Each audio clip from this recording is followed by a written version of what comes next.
Jay Runer here, and today I'm going to be showing you how to optimize a handling build. Now with the new homologation system, we're going to start off with putting our street tire on there so we don't have to worry about that anymore. But usually the first thing I do is look at the engine swaps to see if there's a lighter motor I can use, which there are lighter motors, but I can't use it because it takes me out of restriction, so we're not going to worry about the motors. Next thing I'm going to do is go to the aerodynamics, and I'm going to put full aero on the front and rear bumper. Now the goal of a handling build is to be as light as possible and get the maximum amount of lateral G's possible. So after you get done doing that, look at your tire width. I usually widen the rear because it downs the PI so I can put lighter parts on later, which it does improve handling. Then I'm going to put my racing differential in there. So it's mainly for tuning, can optimize oversteer in a front-wheel drive car, which front-wheel drive cars do tend to have a lot of understeer.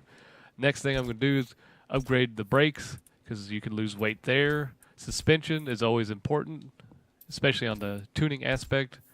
The anti-roll bars. Then we're going to look at the roll cage, and we're going to check out the lateral G's and see what improvement we can get out of the roll cage. Let's see. Okay, we got 1 point improvement in the 60 mile per hour. Nothing there. And with the full cage, we get improvement in both ends, so we're going to install that. Downs our PI a little bit so we can put lighter parts on. So we're going to go to full race reduction because the goal is to make the car as light as possible. All right. Once we got that done, we still have a few points to work with, so we're going to go to rims and put on the lightest rim possible, which I'm still using the same rims that I used in Forza 6 because they're still the lightest rims to use. So, all right, looks like we still have a little more PI to work with. So we're going to go to drive shaft and upgrade that fully. That puts us at 498.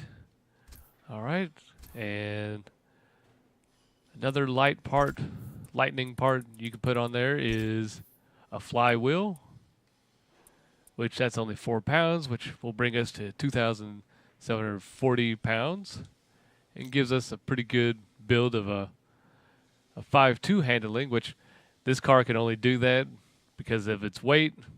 But for the most part, you don't have to worry too much about power in this car because the car already has plenty of power. So let's see. Let's take the flywheel off and see if we can put an upgrade on. Nah, there might just be too much PI. Let's see. Intercooler. Oh, okay. Wait a second. We might have something here. Increase the weight just a little bit.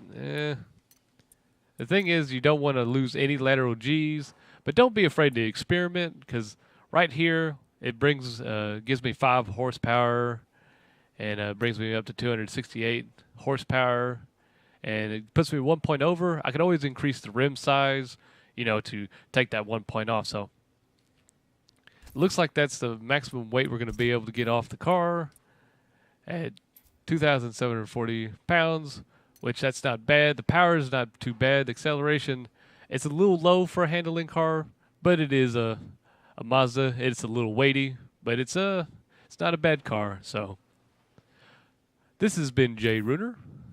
Like, subscribe, and thanks for watching.